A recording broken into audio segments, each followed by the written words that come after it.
제가 오늘은 고향에서 배척을 당하신 예수님이라는 제목으로 말씀을 나누려고 합니다. 여러분, 그 그리스의 서사시에 등장하는 신 가운데 그 아폴론이라는 신이 있습니다. 근데 그 신이 사랑했던 인간 여인이 있었죠. 그런데 그 여인이 바로 그 아폴론의 사랑을 거절했습니다. 그 트로이의 공주 카산드라를 아폴론이 사랑했습니다. 아폴론이 그 카산드라에게 예언의 능력을 주면서까지 막 구애를 했어요. 그런데 카산드라가 그 청을 뿌리쳤습니다. 아폴론은 신이기 때문에 늙거나 죽지 않지만 자신은 늙고 죽을 수밖에 없는 운명임을 알았기 때문입니다.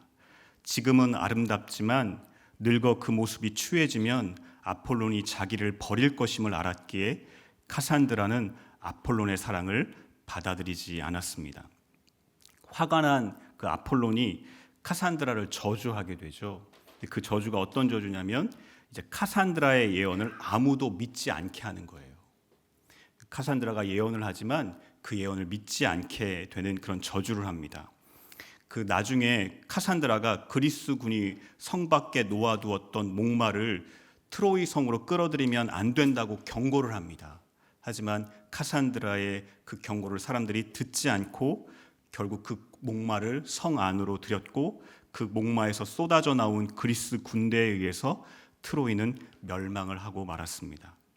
여러분, 우리 시대는 말할 것도 없고 예수님 시대에도 그분과 그분의 말씀을 불신하는 카산드라에게 있었던 일이 있었습니다. 그 불신이 자신들을 멸망으로 이끈다는 사실도 모른 채 말입니다. 오늘 본문에서 예수님은 제자들과 함께 그 고향에 방문하셨습니다. 그리고 오늘 말씀을 보니까 안식일이 되어서 회당에서 가르치셨다 이렇게 말씀하고 있습니다. 우리 3절 말씀 함께 보도록 하겠습니다. 3절 말씀, 2절 말씀입니다. 2절 말씀 함께 보도록 하겠습니다. 2절에 이렇게 말씀합니다. 안식일이 되어 회당에서 가르치시니 많은 사람이 듣고 놀라 이르되 이 사람이 어디서 이런 것을 얻었느냐? 이 사람이 받은 지혜와 그 손으로 이루어지는 이런 권능이 어찌 됨이냐? 이렇게 말씀하고 있습니다. 예수님의 가르침은 그 어떤 선생의 가르침보다 지혜롭고 탁월했습니다. 또한 예수님은 회당에서 그 손으로 권능도 행하셨습니다. 다시 말씀드리면 예수님은 기적을 행하신 것이죠. 또 그 예수님께서 행하신 기적은 예수님이 하나님의 아들이라고 하는 것을 가르치는 이적이었습니다. 하지만 고향 사람들은 예수님을 배척했습니다. 오늘 본문 말씀과 동일한 사건이 기록되어 있는데 누가복음 4장에 기록되어 있습니다. 거기에서의 고향 사람들의 반응은 좀 자세하게 기록하고 있는데 이렇게 기록합니다. 누가복음 4장 29절인데요. 제가 읽어보겠습니다. 일어나 동네 밖으로 쫓아내어 그 동네가 건설된 산 낭떠러지까지 끌고 가서 밀쳐 떨어뜨리려고 하되 라고 기록하고 있습니다. 고향 사람들은 단지 예수님을 수용하지 않은 정도가 아니라 예수님께 분기탱천해서 공격적인 태도를 취했던 것입니다. 오늘 본문에 나오는 예수님의 고향 방문 이야기는 예수님의 사역이 어떠했는지 그리고 이에 대한 사람들의 반응에 관한 다양한 내용들을 들려주고 있습니다. 오늘 본문을 통해서 우리가 묵상하고 영적 교훈으로 삼아야 할 것이 무엇인지 함께 살펴보기를 원합니다. 먼저 첫 번째는 예수님은 자신을 환영하지 않는 곳을 방문하셨다라는 것입니다. 우리는 보통 어떤 사람이 사회적으로 이렇게 성공해서 고향에 돌아오는 걸 뭐라고 합니까? 금의 환영이라고 하죠. 예수님도 거의 금의 환영 아니겠습니까? 고향 사람들도 자기 고향 출신이 성공해서 유명한 사람이 되어 돌아오는 것을 큰 자랑거리로 생각하고 대단한 관심을 나타냅니다. 저도 고향 사람들 가운데 유명한 사람이 누가 있나 이렇게 생각해 보니까 여러분 저에게 불리할지 유리할지 모르겠지만 여러분 그 배우 중에 권상우라고 아십니까? 네? 네. 그 권상우가 제가 다니고 있는 고등학교 옆에 고등학교를 다녔습니다. 그리고 더 놀라운 사실은 저하고 같이 농구를 하던 친구였습니다. 네. 저한테 별로 유리하지 않은 것 같습니다. 네. 아무튼 저는 자랑스럽게 이야기합니다. 여러분, 예수님께서도 가버나움에서의 어떤 성공적인 사역을 하셨잖아요. 우리 5장에 나와 있죠. 그걸 통해서 갈릴리 전역에 소문이 났고, 아니 갈릴리 전역을 넘어서서 이스라엘 전역에 그 예수님의 이름과 명성이 높아지고 있었습니다. 지금으로 말하면 실시간 검색어 1위를 계속해서 차지하고 계신 거예요. 또한 예수님께서는 이 고향에 오시기 전에 어떤 기적을 일으키십니까? 기적 중에 기적이라고 할 수 있죠. 죽은 자를 살리셨습니다. 회당장 야이로의 딸이 죽었는데 예수님은 죽은 아이의 손을 잡고 달리다 굼 소녀야 일어나라 하셨고, 그 죽은 아이가 일어나 걷게 되는 기적이 일어났습니다. 여러분, 예수님의 명성과 인기가 막 그 주가가 계속 올라가고 있는 거예요. 이게 예수님께 얼마나 많은 사람들이 막 신방 요청을 했겠습니까? 막 예수님은 막 이제 막 여기저기에서 신방 요청이 쇄도해서 막 스케줄 잡기가 어려울 지경이 되지 않았을까 싶습니다. 그런데 이때 예수님께서 제자들과 함께 주도적으로 계획해서 하신 일이 있습니다. 그게 무엇이냐면 그의 고향을 방문하는 일이었어요. 여러분, 예수님이 어디서 태어나셨죠? 예, 우리 성탄절입니다. 지금 어디서 태어나셨죠? 베들레헴에서 태어나셨죠. 근데 어디서 성장하고 자라셨습니까? 나사렛에서 자라셨어요. 그래서 여기서 예수님의 고향이라고 한다면 이 나사렛을 의미하는 것입니다. 여러분, 예수님은 얼마든지 그 자신을 환영하는 곳, 자신을 초대한 곳, 꽃길만 선택해서 가실 수가 있었습니다. 하지만 예수님은 자신에 대한 환영 여부가 불확실한 고향, 그곳으로 가셨습니다. 저는 이 예수님의 행보가 무엇을 의미하는지를 좀 생각해 봤는데요. 예수님은 자신을 환영하는 곳인지 자신을 환영하지 않는 곳인지는 중요하지 않았던 것입니다. 예수님에겐 고려사항이 아니었습니다. 그렇다면 예수님에게서 가장 중요한 기준, 고려사항은 무엇이었을까? 예수님은 자신을 필요로 하는 곳, 그곳을 가시는 분이셨습니다. 어느 철학자가 사람이 걷는 것은 다리가 움직이는 것이 아니라 마음이 움직이는 것이라고 했습니다. 예수님의 마음이 고향 사람들에게 움직였던 것입니다. 예수님은 가버나움에서 행하신 놀라운 기적과 권능을 고향 사람들도 맛보았으면 좋겠고 그들과도 함께 나누고 싶으셔서 고향에 가셨던 것입니다. 여러분, 인간은 누구나 박수나 환호를 추구하게 되어 있습니다. 인간은 자신을 환영하고 환대해 주는 곳에 가고 싶어 합니다. 그리고 자신을 거부하고 거절하는 곳에 가고 싶어 하는 상식적인 사람은 없습니다. 하지만 예수님을 따라가는 예수님의 제자들의 위치 선정은 무엇이 기준이 되어야 됩니까? 환호와 환영이 아니라 나를 필요로 하는 곳, 그것이 우리 위치 선정의 기준이 되어야 합니다. 왜냐하면 하나님께서는 우리를 인기와 성공의 길이 아니라 사명의 길로 부르셨기 때문입니다. 여러분, 예수님께서 고향 사람들의 배척을 어떤 의미로 해석하고 받아들이셨을까? 그런 생각을 이 말씀을 묵상하며 해보게 됐습니다. 여러분, 예수님이 어떤 분이시죠? 여러분, 우리는 죄가 많고 허물이 많잖아요. 근데 우리를 용서하시기 위해서 또 우리를 사랑하셔서 자기를 비워 종의 형체인 사람의 모양으로 이 땅에 오시지 않았습니까? 그런 성탄의 일이 주님에게 있지 않았습니까? 그것뿐만 아니라 예수님은 십자가도 지셨습니다. 예수님은 자신의 모든 것을 우리에게 내어 주신 분이십니다. 그의 몸만이 아니라 그의 심장마저 우리에게 내어 주셨습니다. 이러한 예수님에게는 자신에 대한 배척은 그냥 자신이 감당해야 될 작은 십자가에 불과했을 것입니다. 이 예수님의 마음을 생각하니까, 이 예수님의 마음을 이렇게 묵상하니까 좀 가슴이 먹먹해지고 참 한편으로는 부끄러운 마음이 들었습니다. 제가 예수님의 제자라고 하고 또 목사라는 직분을 갖고 있으면서도 나를 조금이라도 불편해하는 기색이 보이면 그들에게 먼저 손 내밀고 다가가기를 주저했었습니다.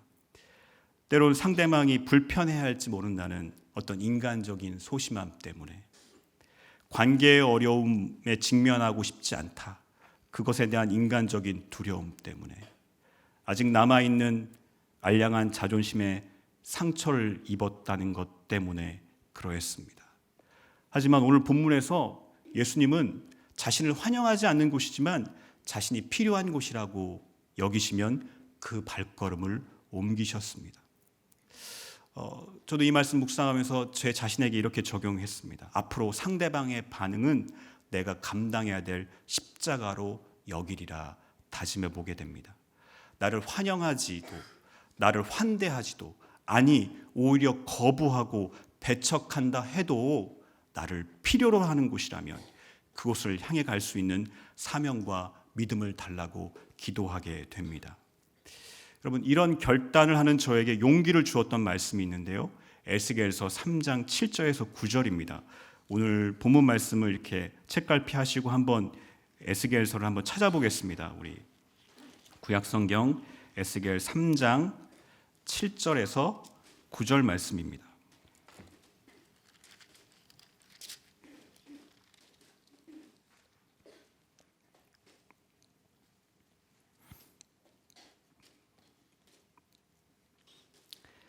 구약성경 에스겔 3장 7절에서 9절인데요. 제가 한번 천천히 읽어보겠습니다. 그러나 이스라엘 족속은 이마가 굳고 마음이 굳어 내 말을 듣고자 아니하리니 이는 내 말을 듣고자 아니함이니라. 보라, 내가 그들의 얼굴을 마주 보도록 내 얼굴을 굳게 하였고 그들의 이마를 마주 보도록 내 이마를 굳게 하였으되 내 이마를 화석보다 굳은 금강석같이 하였으니 그들이 비록 반역하는 족속이라도 두려워하지 말며 그들의 얼굴을 무서워하지 말라 하시니라. 여러분, 하나님께서 에스겔에게 이마가 굳고 마음이 굳어 에스겔이 선포하는 하나님의 말씀을 듣지 않는 이스라엘 족속 앞에 담대히 설 수 있도록, 두려워하지 않을 수 있도록 에스겔의 이마를 어떻게 하신대요? 화석보다 굳은 금강석같이 해주시겠다, 이렇게 말씀하셨습니다. 이마가 단단해야 됩니다.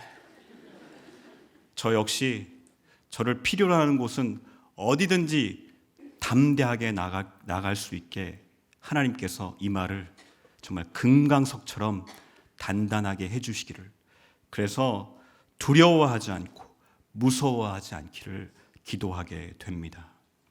두 번째, 예수님에 대한 편견과 배척은 은혜 받을 기회를 잃어버리게 했습니다. 여러분, 예수님에 대해 고향 사람들은 편견에 사로잡혀 있었습니다. 오늘 2절 말씀에 보니까 예수님의 가르침에 대해서 이 사람이 어디서 이런 것을 얻었느냐, 이런 반응을 보여요. 그러니까 고향 사람들이 볼 때 예수님의 가르침이 굉장히 지혜롭고 탁월했지만 이건 스스로 만들어낸 것이 아니다, 창조적으로 본인이 이렇게 공부해서 얻어낸 것이 아니다라는 것이죠. 어디서 카피했거나 아니면 표절해 왔다, 이렇게 여긴 것입니다. 고향 사람들이 예수님에 대해서 이렇게 평가하는 것은 어느 정도 이해할 수가 있습니다. 예수님은 고향에서 목수였죠. 나무를 깎아서 먹고 살았던 사람입니다. 그래서 제대로 된 교육을 받지 못했기 때문에 예수님의 가르침과 그런 그 가르침이 지혜롭고 탁월한 것에 대해서 의심할 수가 있습니다. 그러나 고향 사람들의 이런 반응은 합리적 의심이 아니었습니다. 예수님을 무시했기 때문임을 이어지는 말씀의 문맥을 통해서 우리가 알 수가 있습니다. 3절에 보니까 이렇게 반응합니다. 이 사람이 마리아의 아들 목수가 아니냐, 이렇게 말씀합니다. 여러분, 유대인들은 남자에 대해서 언급할 때 어머니의 아들이라고 지칭하지 않습니다. 대부분 아버지의 아들이다, 이렇게 지칭합니다. 그런데 예수님에 대해서 요셉의 아들 목수다, 이렇게 지칭하지 않고 마리아의 아들 목수다라고 한 것은 요셉이 이미 사망했기 때문에 그렇게 한 것이 아니라 예수님을 의도적으로 무시하고 모욕하고 있는 것입니다. 랄프 마틴이라는 저명한 신약학자는 이 표현에 대해서 아주 과격한 해석을 하고 있습니다. 과격한 말이라 죄송하지만 개자식 정도다, 이런 표현이라고 합니다. 그리고 이어지는 3절에서 야고보와 요셉과 유다와 시몬의 형제가 아니냐, 그 누이들이 우리와 함께 여기 있지 아니하냐, 이 말은 우리가 예수님 당신의 출신과 주변이 어떠한지를 잘 알고 있다. 그래서 당신이 무엇을 해도 당신을 인정할 수 없다라고 하는 그런 태도인 것입니다. 고향 사람들은 예수님에 대해서 너무 익숙했습니다. 30년 가까운 세월 동안 예수님의 성장과 그 가정에 대해서 너무 익숙하게 잘 알고 있었습니다. 하지만 다 한다고 하는 여기에 이런 익숙함 속에 무지가 있고 그 무지는 편견을 낳게 됩니다. 제가 이렇게 사역을 하면서 늘 안타깝고 부담이 되는 분들이 익숙함의 편견에 빠져 있는 분들입니다. 주일 예배 열심히 빠지지 않고 출석을 하십니다. 그렇게 세월이 10년, 20년, 30년이 지났습니다. 이쯤 되면 역사와 전통을 자랑하는 교인이 됩니다. 교회에서 직분도 받고 교회에서 재직도 됩니다. 그런데 신앙의 이야기를 나누다 보면 예수님에 대한 고백이 없고 감격이 없는 것을 보게 됩니다. 예수님에 대한 설레이는 고백과 간증이 없는 것을 보게 됩니다. 교회 나온 지 30년의 세월이 지났는데 하나님의 은혜도, 하나님의 임재도, 하나님의 사랑도, 하나님의 기적도 전혀 모르고 있는 것을 보게 됩니다. 그래서 답답한 마음에 집사님 성경 공부 좀 하시죠. 이렇게 권면을 하면 에이 옛날에 다 해봤어요. 다 알아요. 뻔한 거 아닌가요? 하십니다. 이것이 바로 익숙함의 편견인 것입니다.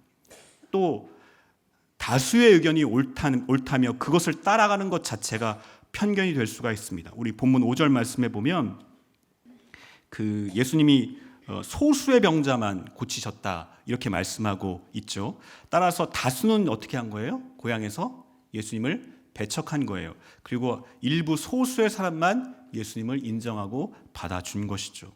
여러분, 다수의 의견을 절대시하는 것 자체가 편견이 될 수가 있습니다. 여러분, 다수도 틀릴 수가 있습니까? 없습니까? 있습니다. 예, 우리 잘 아시죠? 성경에 12 정탐꾼 이야기가 그것을 말씀해주고 있지 않습니까? 제가 이런 거 생각하면서 교회를 생각하게 돼요. 교회 안에서 한 사항에 대해서 서로 의견이 다를 수 있죠. 그래서 의사 결정을 해야 되고 부득이하게 그래서 다수결로 그 의사를 결정할 때가 있습니다. 하지만 여러분 우리가 이것만은 잊지 않았으면 좋겠어요. 교회는 근본적으로 다수의 사람이 옳다는 것을 의결하는 곳이 아니에요. 교회는 어떤 곳이죠? 교회의 머리가 누구시죠? 예수님이시죠. 교회는 무엇을 해야 되냐면 예수님의 뜻이 무엇인가, 우리 교회를 향하신 예수님의 뜻이 무엇인가를 그것을 분별해서 순종하는 곳이 교회입니다. 교회의 의사결정은 예수님의 뜻이 무엇인가 이것이 기준이 되어야 되지 다수의 사람이 그것에 동조한다 이것이 의사결정의 그 결론이 될 수는 없는 것입니다. 여러분, 그래서 교회 안에서 만약에 다수결로 모든 걸 다 결정한다고 하면 그것이 정답처럼 여긴다면 그게 또 하나의 인본주의의 함정에 빠질 수 있는 것이고 교회가 예수님의 뜻이 아닌 다수의 편견에 사로잡힐 수 있게 되는 위험에 노출되게 되는 것입니다. 여러분, 편견은 무엇입니까? 나는 편견이 없고 객관적인 사람이다 라고 생각하는 분이 있다면 바로 그 생각이 편견입니다. 여러분, 또한 예를 들어 손지순 목사는 가정에서도 자상할 것이다 와 같은 생각은 심각한 편견인 것입니다. 예, 저도 때론 나쁜 남자이고 싶기 때문에 그렇습니다.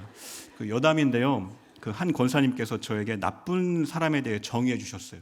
그리고 설교 시간에 꼭 사용하라고 했어요. 제가 사용하는데 나쁜 사람은 나뿐인 사람, 나뿐인 사람이 나쁜 사람이라고 그렇게 가르쳐 주셨습니다. 여러분, 편견은 한 방향만을 향해 생각이 모아지는 것입니다. 사고의 다양성을 인정하지 않는 것입니다.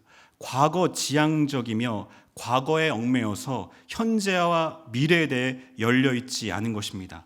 앞뒤가 막혀있고 폐쇄적이며 자기 자신의 변화를 거부하는 것입니다. 여러분, 핵심은 놓쳐요. 그리고 주변부만 붙잡고 편견에 사로잡히는 거예요. 외형에만 막 신경 쓰고 그것에 편견에 사로잡혀서 실상은 본질을 잃어버리는 것, 이런 것들이 편견입니다. 여러분, 편견이 어떻게 표현될까요? 남이 나보다 못하면 조롱합니다. 남이 나보다 나으면 두 눈 뜨고 볼 수가 없어서 비난을 해야 됩니다.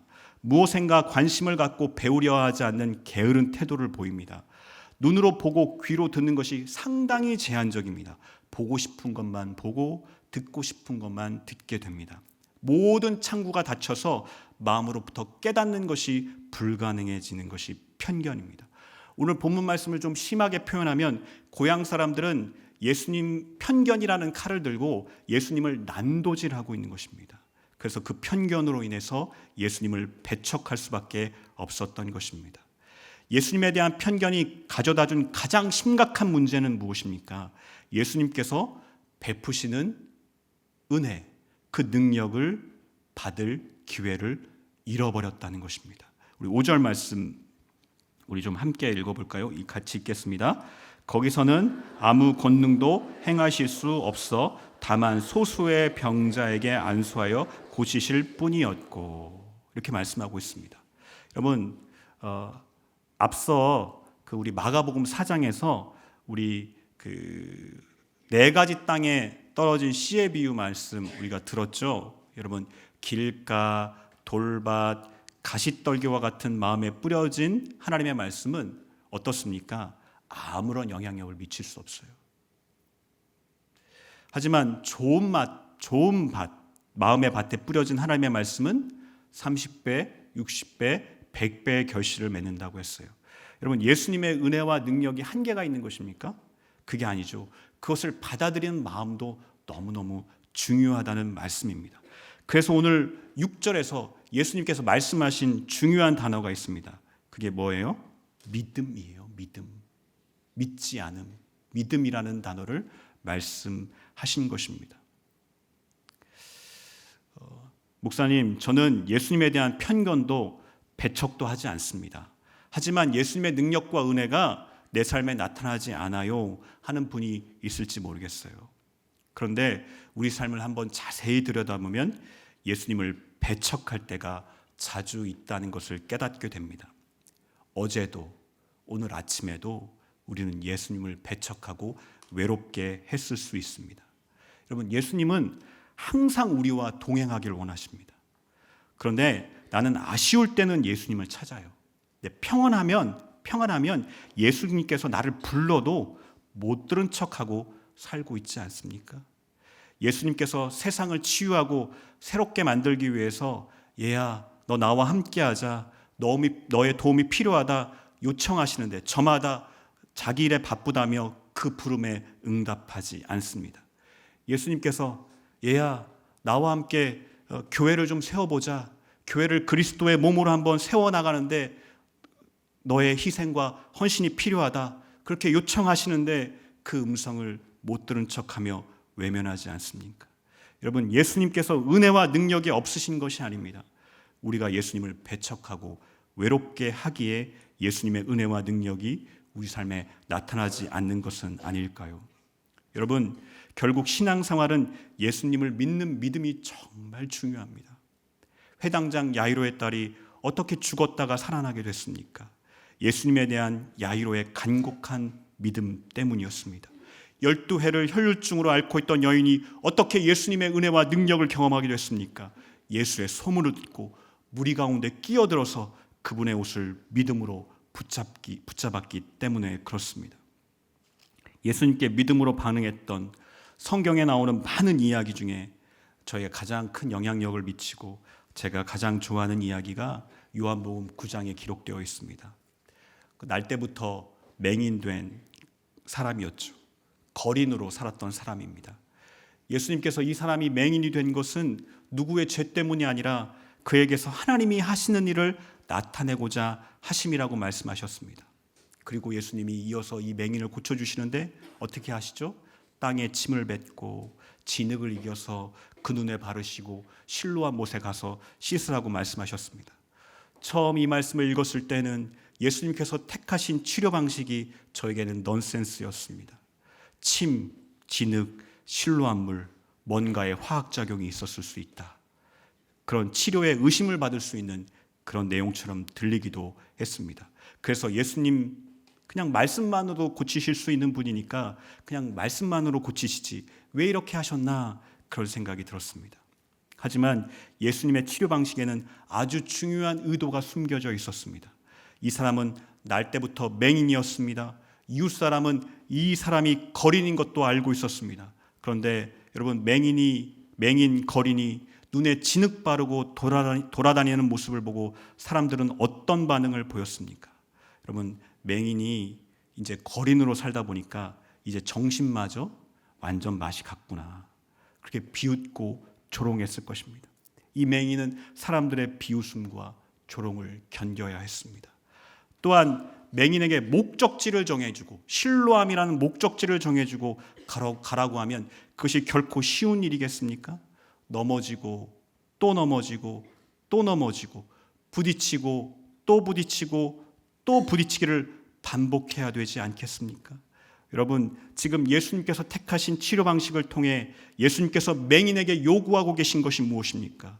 정말 자신에게 하나님께서 하시는 일이 나타날 것을 믿고 있는가, 그 믿음이 있는가, 그것을 요구하고 계신 것입니다. 여러분, 예수님을 믿는다고 하는 우리의 믿음은 어떠합니까? 내가 지금 당장 사람들에게 비웃음거리가 되고 또 조롱거리가 되더라도, 내가 다 이해할 수 없고 다 감당할 수 없는 요구더라도, 다시 말해서 모든 상황을 초월할 수 있는 믿음이 나에게 있습니까? 나에게 가장 소중한 것이 믿음이다, 이런 고백하실 수 있겠습니까?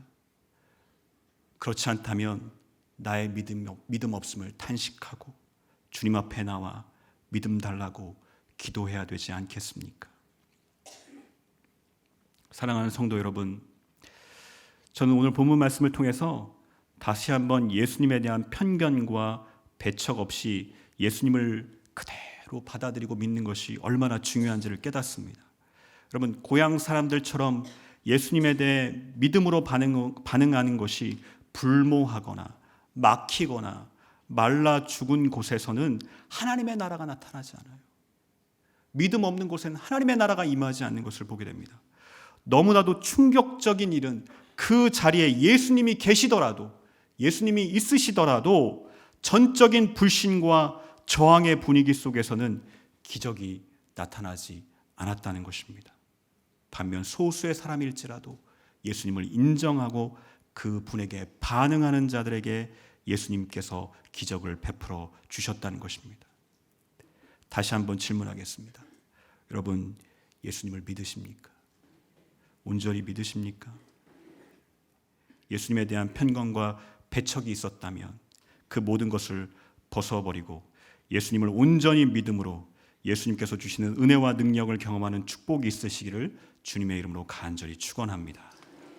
이 시간 우리 함께 찬양 송가하고 우리 기도하도록 하겠습니다. 찬송가 538장 함께 찬송하겠습니다.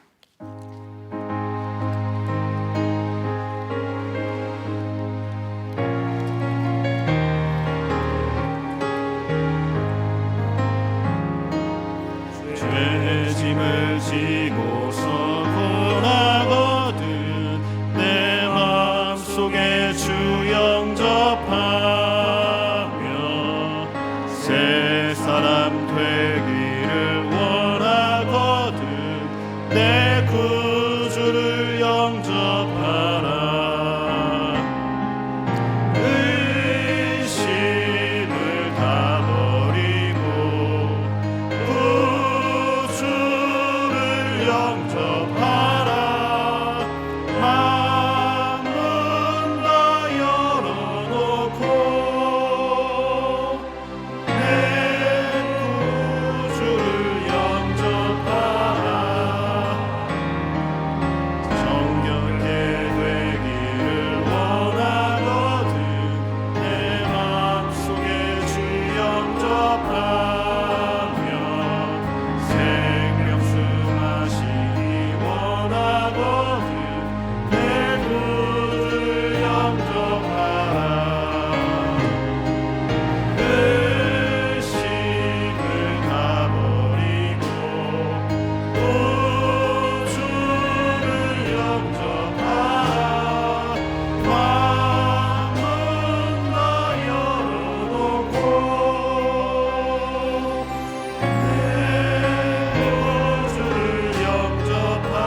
시간 우리 함께 좀 기도하겠습니다. 여러분 혹시 내가 이렇게 머무는 곳, 내가 나아가는 곳의 기준이 무엇입니까, 여러분? 나를 환영하는 곳, 나를 환대하는 곳은 가지만 나를 조금이라도 배척하고 그런 곳에 우리는 잘 가지 않으려고 합니다. 그런데 그곳이 나를 필요로 하는 곳이라면, 내가 있어야 할 자리라면 그 자리에 나아갈 수 있는 그런 담대한 믿음을 달라고 이 시간 기도하기 원합니다. 또 우리가 예수님을 외롭게 할 때가 있습니다. 예수님은 항상 나와 함께하기 원하시는데 내가 필요할 때는 내가 예수님과 함께하지만 나에게 예수님이 별로 필요하지 않으면 예수님을 거부하고 배척하고 내 마음대로 내 뜻대로 살 때가 우리가 많지 않았습니까? 특별히 예수님께서 우리를 부르신 이유가 무엇입니까? 주님의 몸된 교회를 세우는 일인데 이 일을 위하여 나를 부르시고 너의 희생과 헌신이 필요하다고 말씀하시는데 우리가 못 들은 척하고 있지는 않습니까? 하나님께서 우리를 부르신 이유가 무엇입니까? 세상을 밝히고 세상을 치유하고 회복시키는 것 아닙니까? 그 일에 함께하자고 말씀하시는데 우리가 그것들을 못 들은 척하고 있지는 않습니까? 내 삶에 주의 은혜와 능력이 나타나지 않는 것은 내가 예수님을 온전히 믿지 않기 때문임을 우리가 다시 한번 깨달아야 할 것입니다. 우리에게 정말 주님을 온전히 신뢰하는 믿음 달라고 이 시간 또 함께 기도했으면 좋겠습니다. 우리 함께 작은 소리를 내서 기도하도록 하겠습니다. 아버지 하나님, 이 시간 주님 앞에 기도하며 나아갑니다. 하나님, 저희들이 아버지 하나님 어떤 위치에 서야 되겠습니까?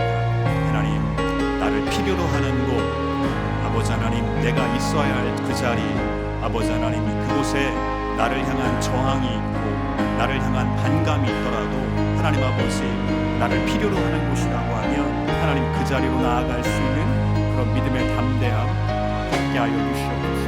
나를 인기와 성공으로 부르시지 않고 사명의 길로 주님께서 부르셨음을 인정하고 그 믿음 갖고 나아가는 자 되게 하여 주시옵소서. 또한 아버지 하나님, 우리가 예수님을 배척하지는 않습니까? 예수님을 외롭게 두고 있지는 않습니까? 그래서 예수님의 능력과 은혜를 내 삶에 경험하지 못하는 부분들은 없습니까? 주님, 아버지, 주님께서 세상을 새롭게 하는 일에 나를 부르신다면 내가 그 주님과 함께할 수 있기를 원하며 주님의 몸된 교회를 세워가는 일에 나를 부르신다고 하면 아버지 하나님 그 일에도 내가 아멘으로 응답하며 나아갈 수 있는 그런 심령이 되게 하여 주시옵소서. 하나님 아버지, 그래서 우리의 삶 가운데 정말 하나님의 나라가 임하는 것들을 우리가 경험할 수 있도록 하나님 축복하여 주시옵소서. 감사드리며 예수님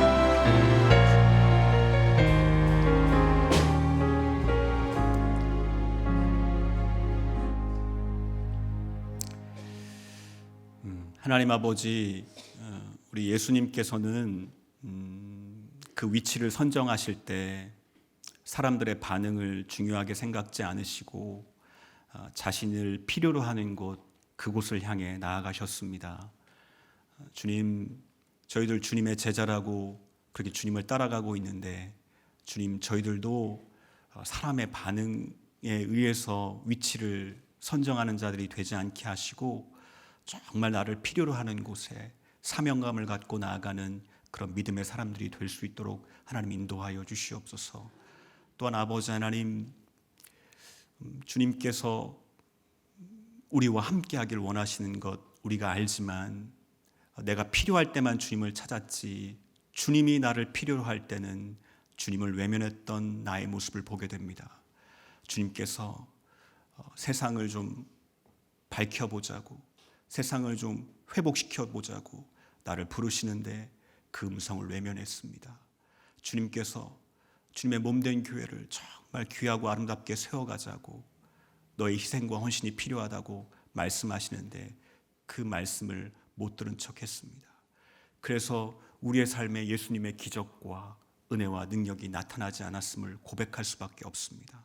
우리가 예수님을 온전히 믿게 하시고 예수님 앞에 온전히 믿음으로 반응하게 하셔서 우리의 삶 가운데 우리의 교회 가운데, 이 나라와 이 민족 가운데 하나님의 나라가 임할 수 있도록 주께서 역사하여 주시옵소서.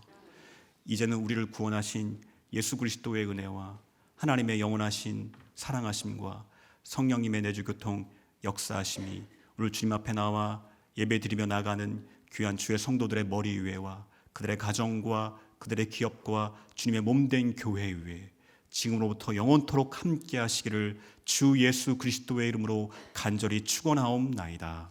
아멘.